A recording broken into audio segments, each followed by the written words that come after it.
The harvest is ripe, but the laborers are few. Why did he use that word? God goes to extreme measures to bring the lost to himself. The greatest gift you will ever give this world is your intimacy with God. The Father, Son, and the Holy Spirit are all three inside of me. I've got the power right now. I think what Jesus really wants is people to go. I want to be the answer to Jesus' prayer request. Welcome to the Fuel for the Harvest podcast. When this gospel of the kingdom shall be preached in all the world, then shall the end come.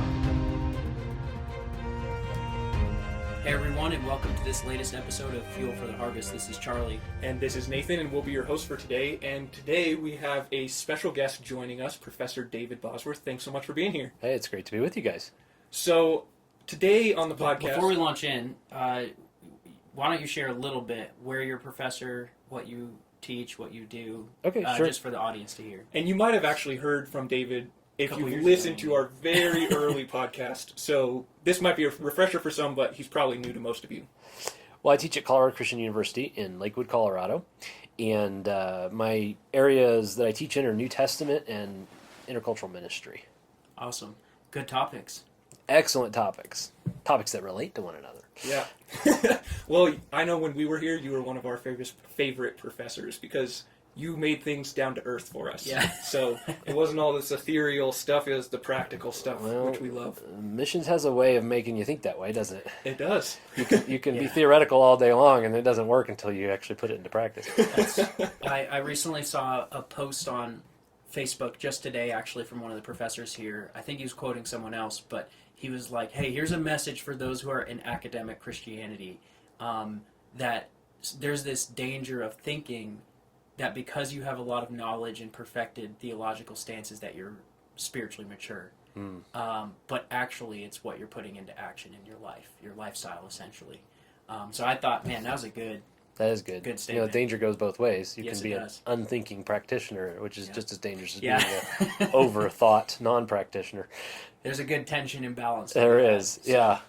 On the lines of those topics, we are going to discuss today the issue of dating, marriage, and the mission field. And you work with a lot of young people all the time, so you probably have a lot of insight on that. But do you find that students are really struggling and wrestling with that topic often? Yeah, I have a lot of people come in my office with that topic. And believe me, it's not because I look like a Dr. Phil or an excellent counselor when it comes to dating. It's because of the missions component.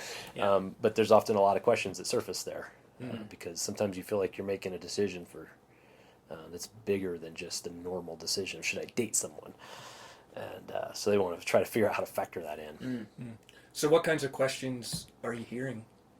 I think the main question is he the right one? Is she the right one? It's usually he, for some reason.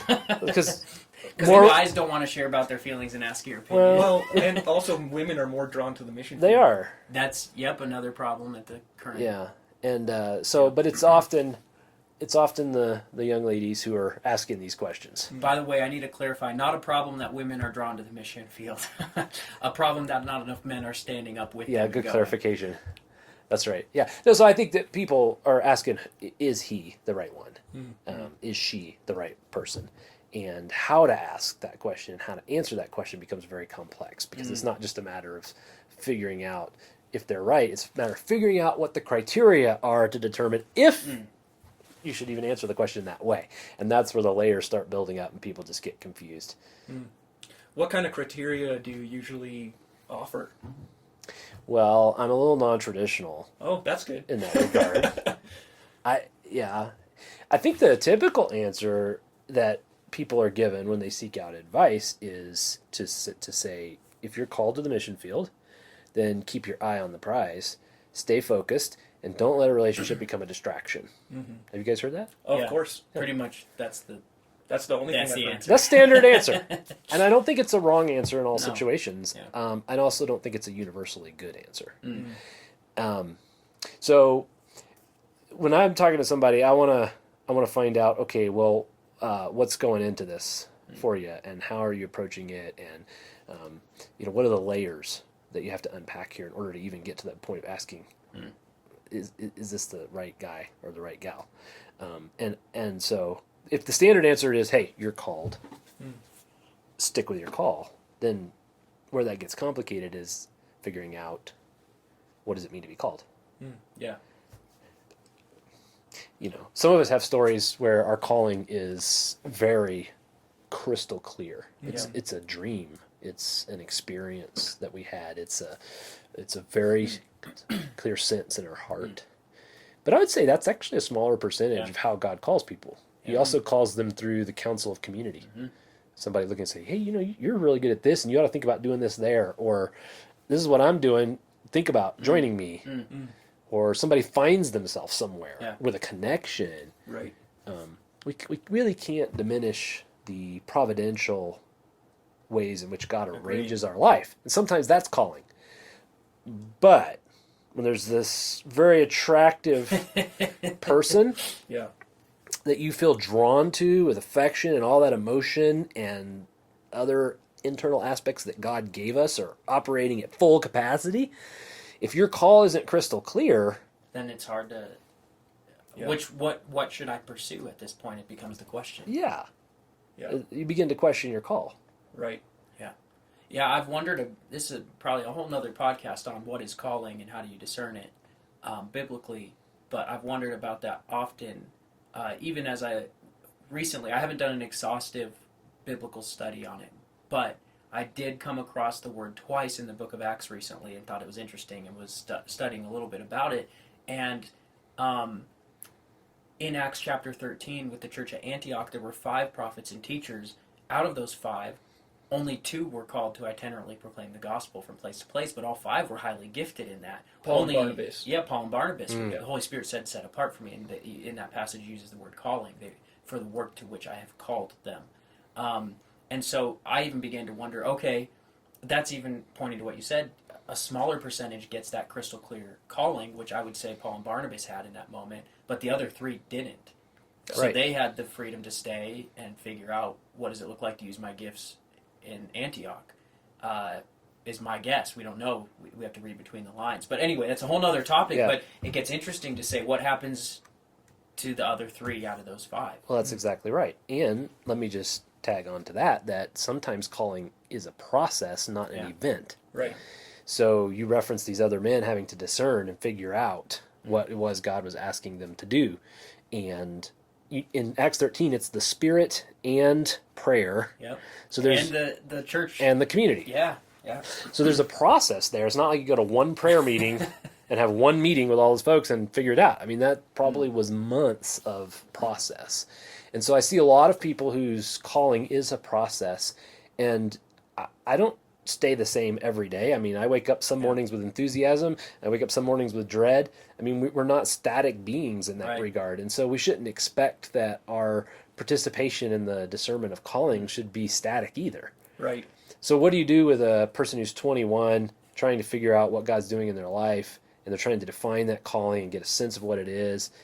Then the relational component actually becomes very complex because they're in process. Maybe God is calling them one way, maybe he's not, but they're at a stage where that's being worked out. Right. And relationships are being worked out. They're not set on really either. It goes through the same trajectory. Yeah. You don't just instantly go, okay, we're now in a relationship, switch on. Am I called to this person? People ask the same question. Right. Or do I want to be with this person full time? And those other people are not static either, which makes it complicated. So, like, when you're on fire for mission, both of you together, and then 5 years into marriage, you're looking at the other person and you're like, I don't even know if I recognize you. And so, I mean, that adds a whole nother layer of component into all of this as well. It just makes it all the more complicated, which means I'm all the more interested in the advice that you give.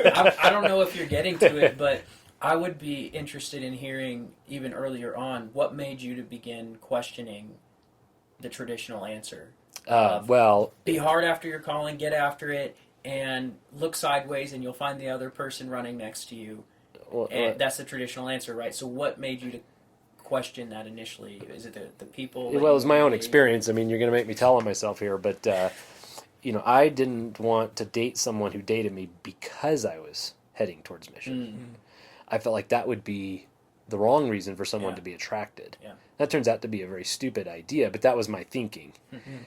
So I dated the person who's now my wife for a very long time, to the point where she said, you know what, I think I need to break up with you because you're just not interested in mission. And I said, oh, time out. I have a lot to tell you, actually, in that regard. Wow. Let's not break up. And, then we had to work through the whole component of, well, you really haven't shared all of yourself and you've held a part of yourself back from me, and that created a whole nother dynamic for us to figure out. So it was my own experience, really, that caused me to think through this or to rethink this. And I think it was also so many students. I mean, some people come with a little smile on their face and that cute sense of, oh, can you help me? I'm sort of in a tough spot. Most people come with a heart-wrenching sense of, what do I do? And I am always soberly fearful in those situations. I don't want a divine device to people. I want them to find what God wants them to do. And so I had to think very carefully about this. And so I will tell you the answer that I generally give. And there's two scenarios. Someone comes and they're already in this situation, or somebody comes and they may be in this situation. So I'll give you both. The first, somebody comes and they're already in this situation, I never, ever say, this is what you should or shouldn't do. Because I figure when you are interested in mission, and you're also interested romantically in someone else, you're going to go to people whom you trust, whom you feel are significant in your process of being called into mission. And those people, myself included, tend to be very enthusiastic about mission, and so they tend to give the answer we talked about at the beginning of the podcast. We'll just stay focused. So by the time someone's come to me, they've probably already heard that answer at least 2 or 3 times if they sought out some other people. And that just adds to the angst. So my answer is never, this is what you should or shouldn't do. This is a sense to reassure them that God leads them, and that they need to seek God very, very carefully to understand, discern His will for their life, and just to give them the freedom to say, sometimes God takes me in direction A only to get me over to B. There's so many examples in Scripture of God pointing somebody in one direction, really when He intends to have them somewhere else entirely.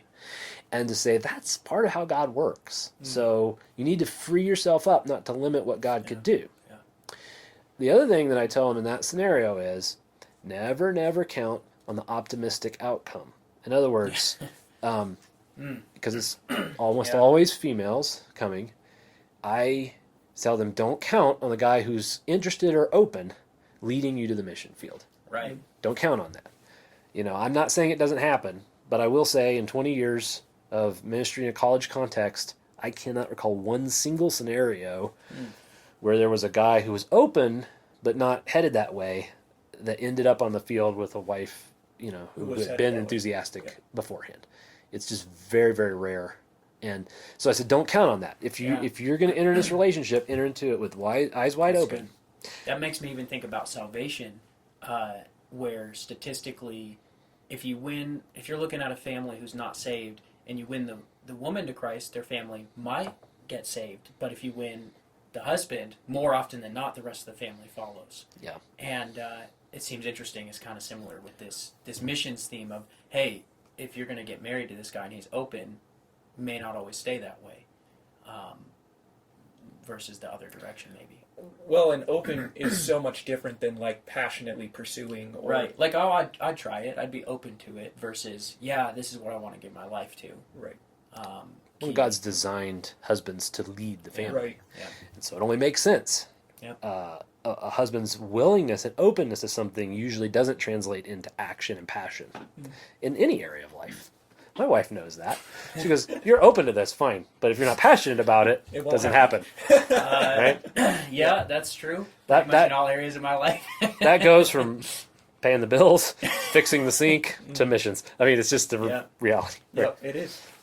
So I say be very circumspect as to that. Don't think you can have your cake and eat it too, in the sense that you're going to date this person and God's going to call them into mission, and then you're going to head. If you're going to do that, you need to be open to the possibility that your calling may be revised in light of this relationship. You just have to be honest about that possibility. Okay, now that's what I tell people who come who are already Twitter-pated. I just got to add to that before we transition from that scenario. One more example that comes to mind is Billy Graham and Ruth Graham. I don't know their story in terms of dating. Ruth actually felt called to the mission field. She wanted to give her life in Tibet and China. Oh, interesting. And then she met Billy. And they became a thing. They fell in love. And it came down to him being so certain that he was called to itinerantly preaching the gospel. He ran into that calling. There's a whole story of how he discovered his calling. That she had to decide whether she wanted the mission field or wanted to support him in his calling. And his history tells us what happened. Right. She stayed at home and supported his calling. And actually, just another side note for maybe if you're on the marriage side or getting into this, some people thought, especially in that day of itinerant evangelists, that the wife should travel with the husband when he goes out and preaches. And they ran into Billy Sunday and his wife said, Ruth, don't you dare go with your husband. You stay home with the kids. We lost our children because I traveled with my husband. You need to stay home so that there's at least one parent who's there when the other one's gone, if it's consistently happening. And so she decided from that point, I'm going to stay at home. And to this day, yes, they had their troubles. Every family, I guess, has some struggle with their kids, but there was some rebellion. But at the end of the day, every single one of their kids love and follow Jesus and are in ministry to this day. Yeah.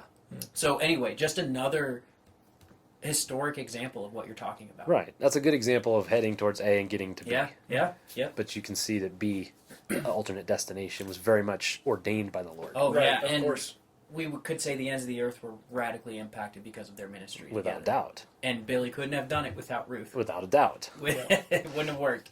Right. So, anyway, yeah, that's what you'll tell young ladies who have this Are in the question. middle of it. Yeah, who are there now? But there's the other scenario of people who have expressed interest in mission, discerning a call, but have not yet found some sort of romantic interest. So here's what I tell them: choose one direction or another, so you can prevent the torturous situation of having to choose between what you feel is a calling and someone who conflicts with that calling. So I say just choose a path, and here the first path would be to say, I have a strong belief, sense, call that God is taking me into mission service. And therefore, anything else that happens in relation to my life is going to need to align with that sense of trajectory. And that can be things other than dating relationships. So it could be my church affiliation, it could be the books that I'm reading, it could be the major that I'm taking in college.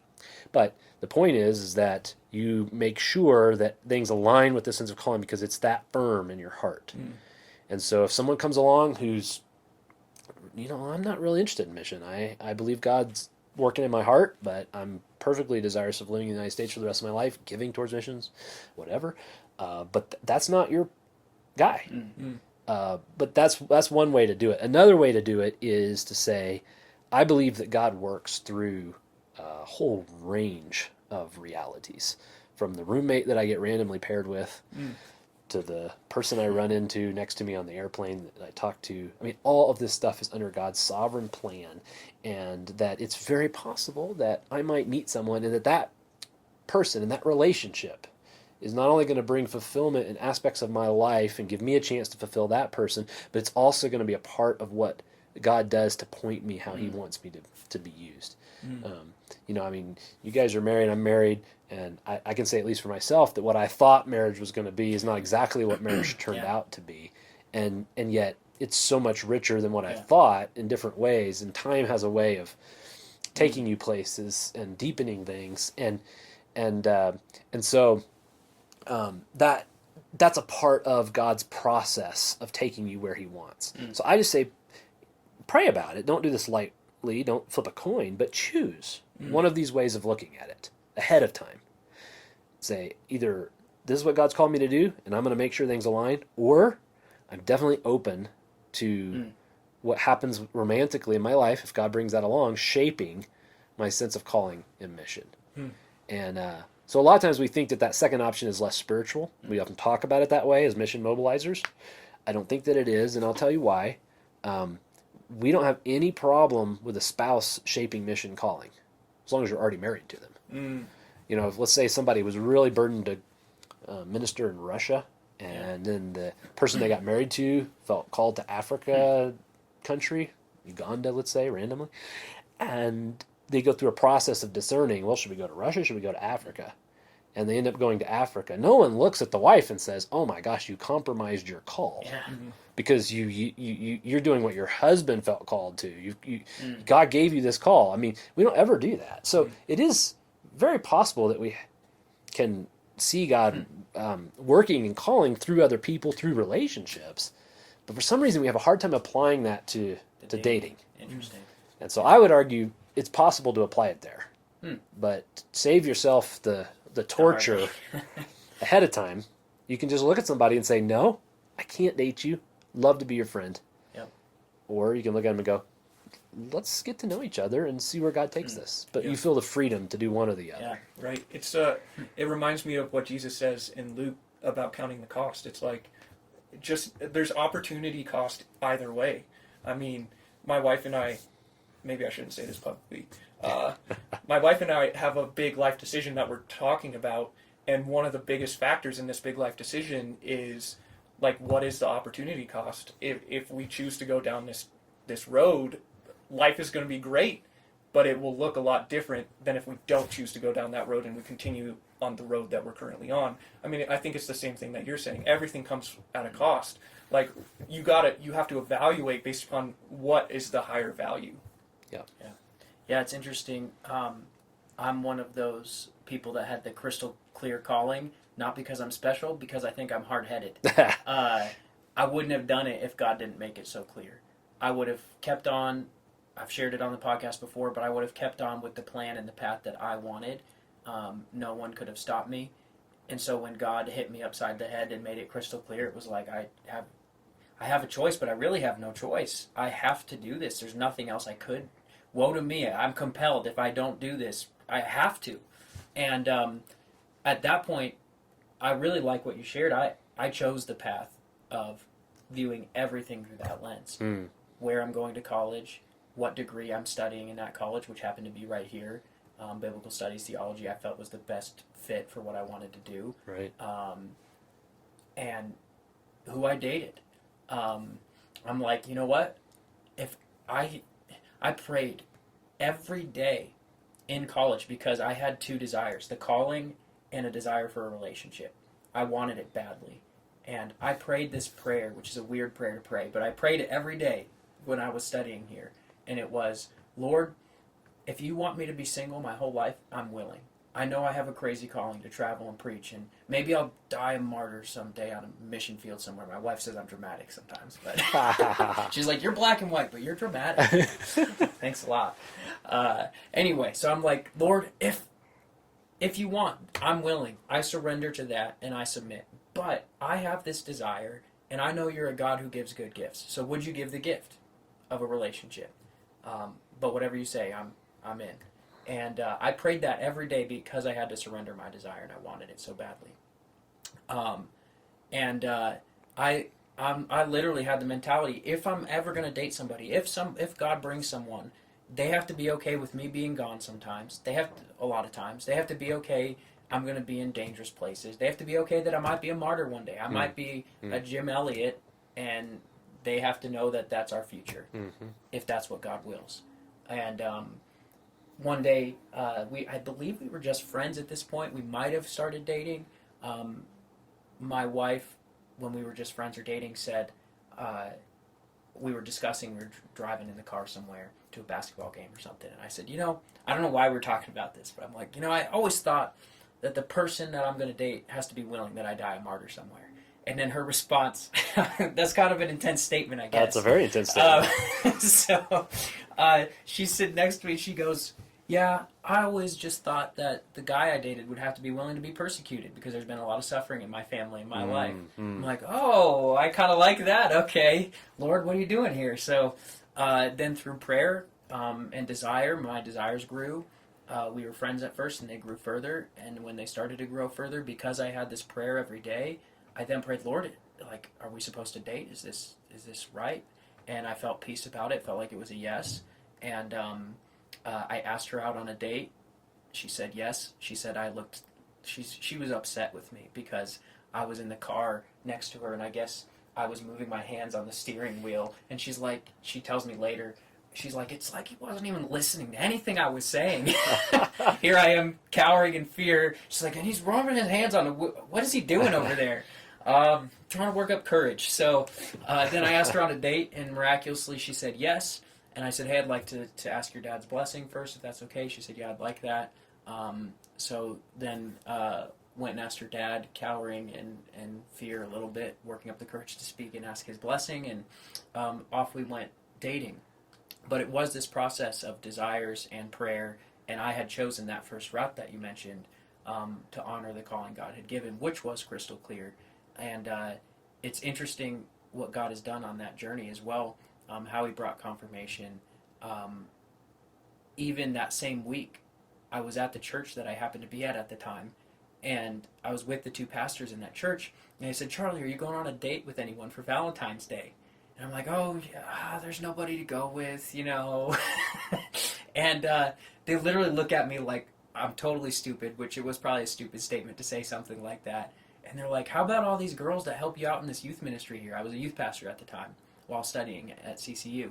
And I'm like, well, funny you ask. I've been praying this week, and I think I'm going to go on a date with Dara. And the pastor looks at me, and he's like, I think you should do it. My wife and I have been praying about this for a long time. Why didn't you guys tell me about this? So I love what you've laid out with these different models based on, I think sometimes we try to fit people into boxes and say it has to be this way and there is no other way. But each person is so unique, their circumstances are so unique, that what you've laid out really does provide the freedom to say, hey, I'm not God, I want to point you to him, but here's the wisdom years down the road of the choice that you can make and the consequences of each choice. Yeah, and I'll just add one last thought is because I don't know who's listening to this, but when you're single and you're looking ahead, it just feels so distant. It feels so impossible, especially for females, because a lot of times they're in the receiving end of being asked, but even for guys, because they feel fear of rejection and so it just feels so far out there. And I think your story is a great illustration of the point that God is arranging things, and he will bring the right person. He can even bring Ruth Graham to Billy Graham, can bring Dara to you. And there's so many other stories out there of God bringing the person. So patience is very critical, and embracing singleness. We can do another discussion about that another time, but the importance of singleness and mission and commitment to that, because even if it's a season of singleness. Right. That's right. I know for me particularly, I don't say this as a negative for now. Each season has its blessings that come with it, but I was able to do things when I was single that I cannot do now. Right. My hobby was missions when I was single. I ate, breathed, and drank preaching and missions. If I wasn't in class, I was planning the next mission trip. Now, that doesn't work when you have a family. Right. You guys got to have fun together. You got to be, as God set, the right ways, according to Ephesians 5, to lay down your life for your family. So there's a new balance that comes. You can't just go out and do whatever you want whenever you want. I'm going to buy a plane ticket tomorrow because I prayed last night and that's what I feel like. That doesn't work anymore. No. And that's okay. There's great blessings. I'm hopefully a slightly much better person and growing in Christ than I was before because of marriage. Right. And ministry is fuller because of that. And there's great blessings in both. And so even to say, embrace the season that God has, like you said, in the singleness that he has, and that it comes with different blessings. I like what Paul says in 1 Corinthians 7 when he's talking about singleness and marriage. Then there's this one phrase that really struck me. I feel like it ties everything together. He's like, I wish you would all be single like me. And then there's that academic debate of was he married and his wife left him because of Judaism, or was he single his whole life? We don't really know. But he said, I wish you were all as I am now. But then he says this phrase to tie it all together. Yet each man has his own gift from God. Each one's a gift that God gives, I think. Absolutely. Well, David, thank you so much for joining the podcast once again. We really appreciate it. Hope that you guys are blessed by David's wisdom. I know that we are sitting on the receiving end of it also. So just remember to unsubscribe and then resubscribe. We really appreciate it. And like and share. And David, before we end here, is there any way if people wanted to get in touch with you that they could? Yeah, the best way to get in touch with me is just my email here at the university, dbosworth@ccu.edu. Awesome. dbosworth@ccu.edu, and if you guys want to reach out to us, we can connect you as well. Sounds good. Well, thank you so much for listening once again this week. Hope you have a great rest of your day. God bless.